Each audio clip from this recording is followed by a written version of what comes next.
When I was 16, I went to a detention centre. Met lots of bullies in that place. So instead of it being a deterrent to me, it made me more angry. I left prison. I was homeless, angry, rejected. One night in a pub with my friend, these lads came in with tracksuits and caps and told us about these exciting times, about football matches.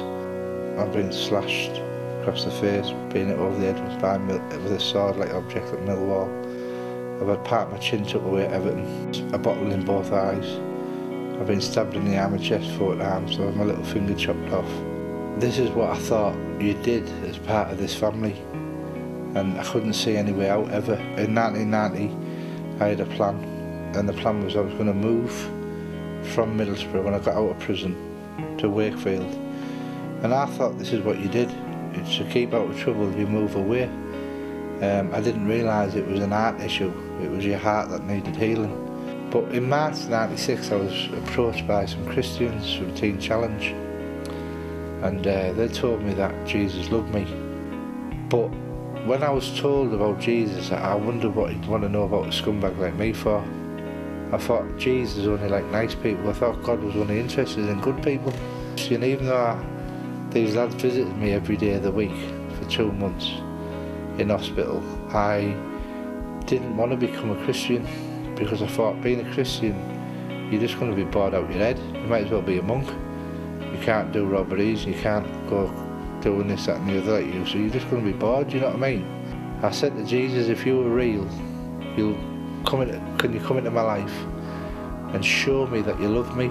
Words are not enough anymore for me.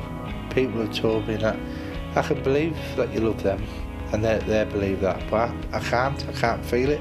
I sat back in my chair and I was crying, tears flooding out my eyes, and there and then at that moment in time I knew where I was from, who I was and what I had to do.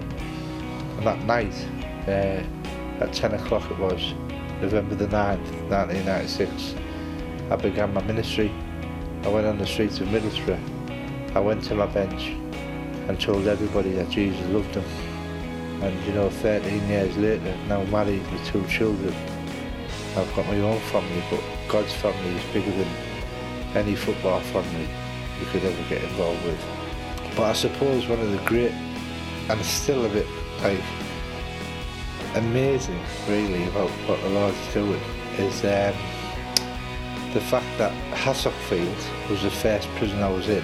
Now the Archdeacon of Durham and the director Trevor at Hassockfield are trying the hardest to get Tom Wright, the Bishop of Durham, to give me a special licence to be the chaplain there at this place where I was first a prisoner. I never classed myself as anyone in particular. I'm just Graham, one of the lads, a brother who wants to see children and adults and anyone really get free.